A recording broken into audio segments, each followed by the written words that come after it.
안녕하십니까, 모터팩트입니다. 오늘은 지난 모델 Y 퍼포먼스 시승기에 이어 모델 3 퍼포먼스 리프레쉬 시승기로 찾아뵙게 되었는데요. 이전에 저희가 촬영했던 모델 3 퍼포먼스 리프레쉬는 구형과 어떻게 달라졌는지 비교해보고 리프레쉬 모델의 외관 및 실내, 트렁크와 수납 공간의 실제 사이즈를 측정해보고 충북 수주팔봉의 차박 시 알아두시면 좋은 점에 대해 다뤄보는 시간을 갖겠습니다.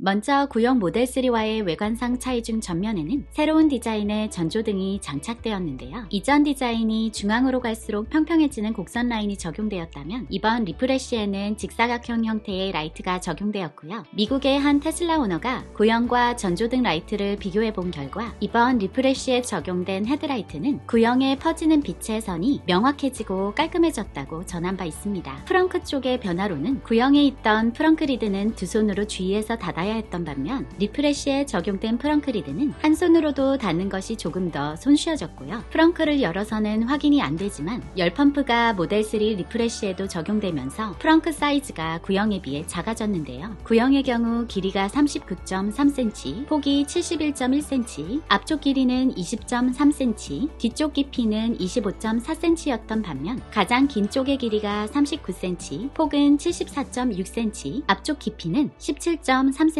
뒤쪽 깊이는 23.7cm로 변경되었습니다. 측면에는 손잡이와 윈도우 트림 부분에 크롬이 삭제되고 블랙 컬러의 트림이 리프레쉬에 대신 적용되었고 구형 모델 3 1열에는 이중 접합 유리가 들어가지 않았는데 이번 리프레쉬에는 모델 Y와 마찬가지로 1열 윈도우에만 이중 접합 유리가 적용되었습니다. 또한 리프레쉬에는 구형의 20인치 퍼포먼스 휠이 아니라 신형 20인치 위버 터빈 휠이 탑재되었고요. 그리고 후면부에는 구형에는 없던 전동 트렁크 버튼, 새로운 트렁크 게스킷이 적용되었습니다. 저희가 구형 모델 3를 시승해 본 적이 없어서 측정할 수 없었지만 한 테슬라 유저에 의하면 구형에 비해 이번 리프레쉬 트렁크가 7.6cm 덜 열린다고 전했습니다. 후미등 디자인은 리프레쉬와 변화 없이 동일한 것으로 보입니다. 실내를 살펴봤을 때 운전석에서 가장 눈에 띄는 부분은 스티어링 휠인데요. 이 스티어링 휠의 스크롤 두 개는 원래 블랙 플라스틱 소재에서 돌기가 더 도드라진 메탈 스크롤로 변경되었고 드디어 모델 3의 스티어링 휠에도 열선이 적용되었다고 합니다. 그리고 리프레쉬 1열 도어 패널 손잡이 위쪽 도어 열림 버튼에는 구형의 흰색 가로바가 아닌 문이 열리는 그림으로 바뀌어 윈도우 버튼과 헷갈림을 방지할 수 있게 되었고요. 도어실 부분에는 구형의 크롬 컬러가 아닌 블랙 플라스틱 소재의 모델 3 로고가 적힌 패널이 적용되었고 그리고 시트 측면에는 기존의 블랙 컬러에서 그래파이트 컬러가 테두리를 감싼 시트 컨트롤이 적용된 것을 볼 수 있습니다. 구형의 일반적인 삽입식 클립은 잦은 사용 시 부품이 천장에서 떨어지는 문제가 있었던 반면 이번 리프레쉬 모델 3에는 선바이저 자석 클립이 적용되어 이러한 문제점을 보완했고요. 또한 센터 콘솔 디자인이 변경되었는데 구형의 피아노 블랙 컬러 여닫이 방식이 아닌 무광 실버 플라스틱 소재의 슬라이딩 방식이 적용된 수납 공간과 컵홀더가 있고요. 그 주변부를 가죽은 아니지만 부드럽고 내구성이 강한 비건 소재의 흰색 스티칭이 적용되었으며 암레스트로 쓸 수 있는 콘솔 박스 내부에는 구형에서 사용되었던 트레이가 없어졌고 USB 포트가 A타입에서 C타입 포트로 변경되었습니다. 그리고 위로 들어올리는 여닫이 방식의 수납 공간 형태였던 구형과는 달리 리프레쉬에는 이 수납 공간이 사라진 대신에 무선 충전 패드를 기본으로 적용하여 사제로 무선 충전 패드를 다는 번거로움이 없어졌습니다. 또한 구형에는 디스플레이 아래 수납 공간을 누구나 열 수 있어서 이 안에 USB를 가져간 후 녹화된 영상을 손쉽게 가져갈 수 있었지만 리프레쉬에는 비밀번호 잠금 설정이 가능한 글로브 박스 안에 USB 포트가 있어서 이중 보안을 통해 USB를 가져가기 어렵게 보안이 강화되었습니다. 원래 이 부분에 USB가 있지만 저희가 받은 시승차에는 기본 USB가 빠져있는 상태였습니다. 그리고 2열에는 작은 변화가 있었는데요. 2열 중앙부에는 구형의 A타입에서 C타입 USB 포트 2개로 변경되어 적용되었습니다. 스피커의 음질도 한번 들어봤는데요. 모델 3 리프레쉬 역시 준수한 스피커 음질을 보여줬습니다. 이번 시승기를 찍으며 먼 거리를 가는 동안 음악 감상을 하며 달리는데 불편함을 전혀 느끼지 못했고 음악과 함께 기분 좋은 시승을 해볼 수 있었습니다.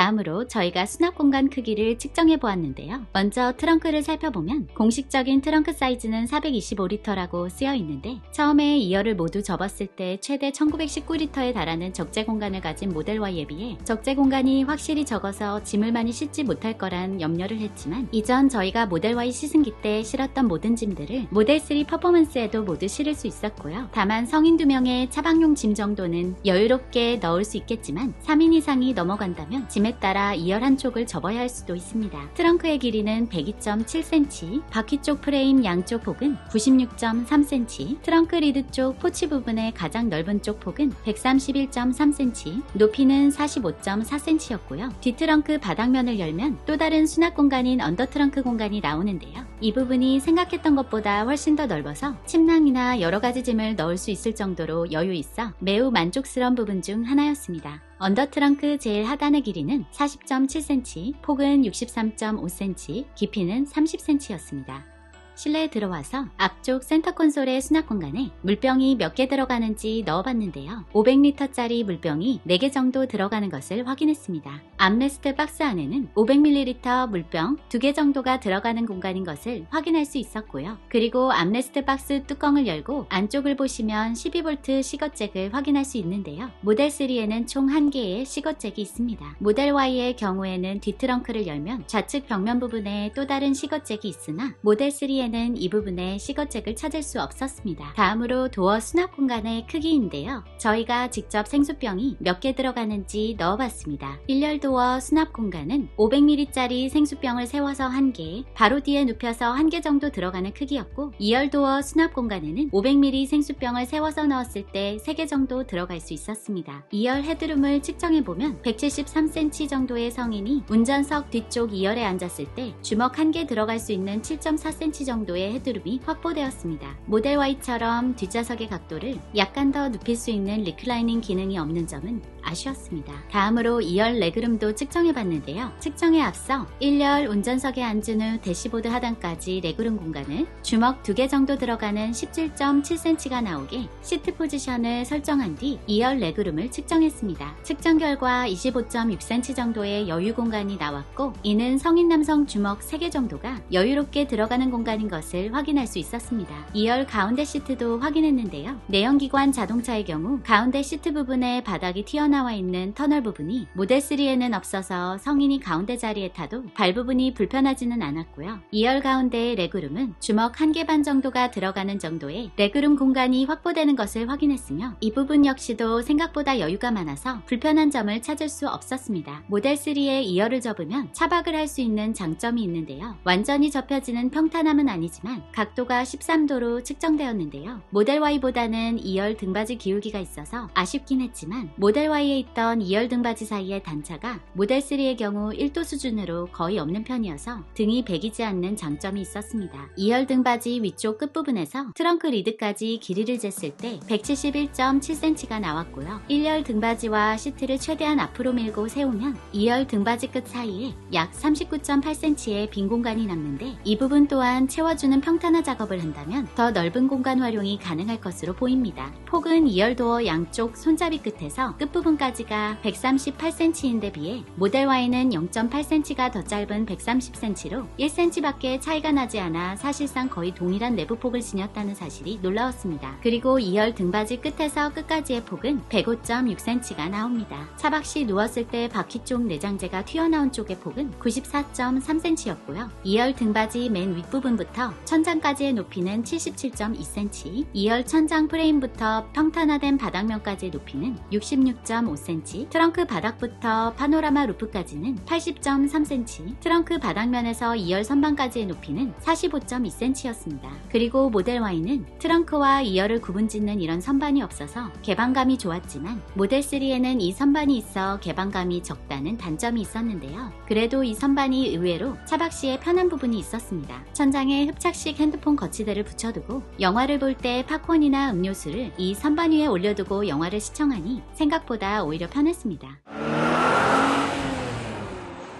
저희는 충북 수주팔봉 캠핑장에서 머물렀는데요. 충주시에서 운영하는 캠핑장으로 별도의 비용이 없으면서도 뷰가 아름다운 명소로 잘 알려져 있는데요. 코로나19로 인해 혹시 폐쇄되진 않을까 걱정했었지만 저희가 갔을 때는 다행히도 괜찮았고요. 평일이라 그런지 차들도 그리 많지 않았습니다. 참고로 폐쇄 조치되었는지 확인하시려면 충주시청 공공시설 휴관 개관 안내 페이지를 참조하시면 되겠습니다. 수주팔봉 사이트에는 차박을 하시는 분도 계시고 텐트를 치시는 분들도 계시는데 안쪽으로 들어갈수록 자갈밭이 험해서 사륜구동이 아닌 차들은 빠질 수 있으니 주의를 기울이셔야 할 것 같습니다. 개수대와 화장실은 화면에 보이시는 이쪽에 위치해 있고요. 화장실은 시에서 관리해서 많이 더럽지는 않았지만 약간의 냄새가 나긴 했고요. 하지만 무료로 운영되는 캠핑장이 이 정도는 충분히 감수할 수 있을 정도라고 생각되며 또한 필요하신 것이 있으면 입구 쪽에 팔봉 폭포수 매점을 이용하여 구매를 할 수 있습니다. 혹시 이곳이 문을 닫았을 때는 길 건너편 바로 위쪽에 글램핑장 매점을 사용할 수도 있고요. 참고하실 점은 화장실 휴지, 비누, 손세정제, 세제 등은 없으니 각자 가져가셔야 합니다. 수주팔봉에 모델3를 세우실 때 팁을 알려드리자면 물가 쪽으로 경사가 있는데 차의 후방을 물가 쪽으로 주차를 하시면 등받이 기울기가 있는 모델3의 경우 어느 정도 기울기가 상쇄되어 보다 더 편하게 취침을 할 수 있고요. 혹시나 트렁크 쪽으로 머리를 두시는 분들은 모델3 전방을 물가 쪽으로 두시면 역시 더 편하실 것으로 보입니다. 그리고 차박의 매력적인 장점 중 하나인 트렁크를 열었을 때 바로 앞에 멋진 풍경인데요. 저희의 경우 차박 1일차 밤에 비가 와서 아침이 다소 쌀쌀하긴 했지만 수주팔봉의 풍경은 멋졌습니다. 이런 멋진 자연을 가진 차박지가 환경오염시킨다는 이유로 폐쇄되지 않으려면 차박을 하시고 난 후 쓰레기는 캠핑장 입구 쓰레기장에 분리수거를 하시거나 충주시 쓰레기 봉투를 구매하셔서 버리시는 것도 좋을 것 같습니다. 전날 비바람이 쳐서 쓰레기가 주변에 떨어져 있었는데요. 저희가 15분 정도 걸으면서 쓰레기를 모았을 뿐인데 쓰레기가 10리터 봉투 하나에 이만큼 모였습니다. 저희가 차박할 당시 비가 오기는 했지만 캠핑장 내 분위기는 뒤편에 물 흐르는 소리와 이따금씩 새소리도 나서 좋았는데요. 외부 온도가 13도에 비가 오는 상태에서 내부 온도를 22도로 설정하고 캠핑 모드를 켜고 잤을 때 침낭을 덮고 자니까 오히려 중간에 더울 정도였습니다. 참고로 캠핑 모드를 적용하시고 디스플레이를 사용하지 않은 채 일정 시간이 지나면 이런 캠핑 사이트 화면 보호기가 뜨는 것을 볼 수 있는데 이 분위기가 생각보다 좋습니다. 또한 캠핑 모드를 적용하게 되면 공조장치가 돌아가는 소리를 들을 수 있는데요. 소음 측정 시 잠시 동안 있었던 주변 잡음으로 인해 최대치는 보지 마시고 영상의 소음 변화량만 확인해 주시면 좋겠습니다. 1열에서는 송풍구에서 바람이 나오는 소음으로 인해서 사무실과 일반적인 실내 공간의 소음인 56dB에서 대화 소리, 백화점 내 소음 정도의 66dB 정도였고요. 차박 시 보통 머리를 두게 되는 2열 등받이 쪽 소음은 조용한 주택가 소음인 47dB에서 사무실과 일반적인 실내 공간 소음인 56dB 정도였습니다. 차박 시 어떤 분들은 2열 등받이 부분보다 빛이 들어오지 않는다는 이유로 트렁크 쪽으로 머리를 두시고 주무시기도 하는데요. 트렁크 쪽 소음은 47dB에서 57dB 정도였고요. 저희가 여러 촬영을 마친 후 취침 전 배터리 용량을 확인해보니 배터리 용량이 84% 정도였는데요. 이 상태에서 잠을 잔 후 다음날 아침 7시 3분에 센터페시아 디스플레이를 확인해봤습니다. 외부 온도는 9도였으며 밤새 캠핑 모드를 켜고 잤을 때 배터리 용량은 84%에서 76%로 줄어 약 8시간 동안 8%의 배터리를 썼고 383km의 주행 가는 거리가 남았습니다. 이 8%의 소모량은 저희가 시승했던 모델 Y 롱레인지, 모델 Y 퍼포먼스와 비슷한 소모량으로 보입니다. 물론 외부 온도와 설정된 온도 등 여러 변수가 있겠습니다만 늦겨울이나 봄 정도에는 대략적으로 이 정도가 소모된다고 생각하면 편하실 듯 합니다. 이제 테슬라 모델3의 전기차 보조금 및 가격과 보험금에 대해 알아볼 텐데요. 모델3 퍼포먼스의 전기차 보조금은 서울시 기준 국고 보조금 375만원에 지자체 보조금 187만원을 합하여 562만원을 보조금으로 받을 수 있고 롱레인지의 경우 750만원에 지자체 보조금 375만원을 더한 1125만원의 보조금을 받아 구매할 수 있습니다. 그리고 차량 결제 시 보조금을 제외한 금액만 결제하시면 되는데요. 7,479만원인 모델3 퍼포먼스를 구매할 때 결제할 금액은 전기차 보조금 562만원을 뺀 6,917만원이 됩니다. 여기에 혹시 FSD 옵션에 관심 있으신 분이 있다면 유용한 세금 관련 팁이 있는데요. 테슬라 차량을 살 때 옵션으로 FSD를 넣으면 취등록세가 올라가므로 구매 후 업그레이드하는 걸 추천드립니다. 그리고 테슬라 모델 3 관련 보험료는 운전 경력, 보험 가입 경력, 동나이대 사고율, 무사고 기간 등의 계산이 종합되어 개인차가 있기는 하지만 대략적으로 알려드리자면 아무런 특약을 받지 않는 30대 남성으로 K사업 자동차 보험을 기준으로 두고 산정해봤을 때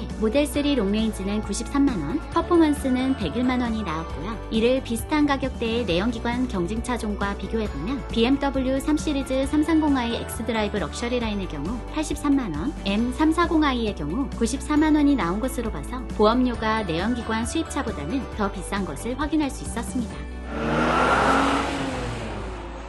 이제 결론을 전해드리려고 하는데요. 이번 모델 3 퍼포먼스 리프레시는 외관과 실내가 구형에 비해 완성도가 높아지고 업그레이드 되었다는 느낌을 받았습니다. 차박은 모델 Y만큼 공간감을 가진 것은 아니지만 차박에 불편함이 없는 구성이 되어 있다는 점을 확인할 수 있었고요. 다음 모델 3 퍼포먼스 시승기 2부에서는 승차감, 주행 성능 및 자율주행과 배터리 성능 등에 대해 알아보도록 하겠습니다. 다음 컨텐츠도 많은 시청 바랍니다. 이번 테슬라 모델 3 퍼포먼스 리프레시에 대한 의견은 자유롭게 댓글로 남겨주시고 영상이 좋으셨다면 구독과 좋아요 부탁드립니다. 지금까지 중립적인 자동차 뉴스를 전하는 모터팩트였습니다.